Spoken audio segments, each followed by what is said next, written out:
യുദ്ധഭീതിയുടെ കാർമേഘങ്ങൾ ഉരുണ്ടുകൂടുന്നു.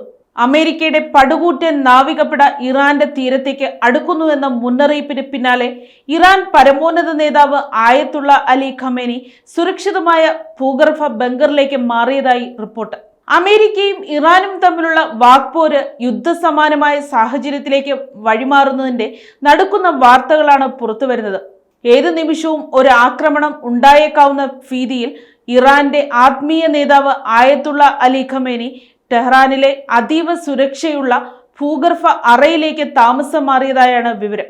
വരാനിരിക്കുന്ന വിപത്തിനെ നേരിടാൻ സജ്ജമാണെന്നും തിരിച്ചടിക്കാൻ വിരലുകൾ കാഞ്ചിയിൽ അമർന്നിരിക്കുകയാണെന്നുമാണ് ഇറാന്റെ റവല്യൂഷണറി ഗാർഡ്സ് നൽകുന്ന മുന്നറിയിപ്പ്. അമേരിക്കൻ പ്രസിഡന്റ് ഡൊണാൾഡ് ട്രംപിന്റെ കർശനമായ താക്കീതാണ് ഇപ്പോഴത്തെ പ്രതിസന്ധിക്ക് ആക്കം കൂട്ടിയത്.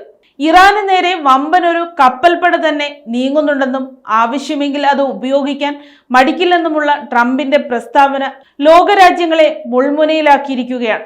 ഇതിന്റെ ഭാഗമായി USS എബ്രഹാം ലിങ്കൺ എന്ന ഭീമൻ വിമാനവാഹിനി കപ്പലും പരിവാരങ്ങളും പശ്ചിമേഷ്യൻ സമുദ്രതീരങ്ങളിൽ നങ്കൂരമിട്ട് കഴിഞ്ഞു. അതേസമയം പുറത്ത് യുദ്ധഭീഷണി മുഴങ്ങുമ്പോഴും ഇറാന്റെ അകത്തളങ്ങൾ പ്രക്ഷോഭത്തീയിൽ വെന്തുരുകുകയാണ്.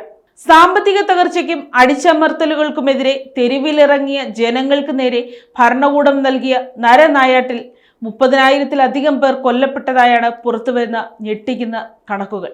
കൊല്ലപ്പെട്ടവരുടെ എണ്ണം ഇനിയും ഉയർന്നേക്കാമെന്ന് മനുഷ്യാവകാശ സംഘടനകൾ ആശങ്കപ്പെടുന്നു.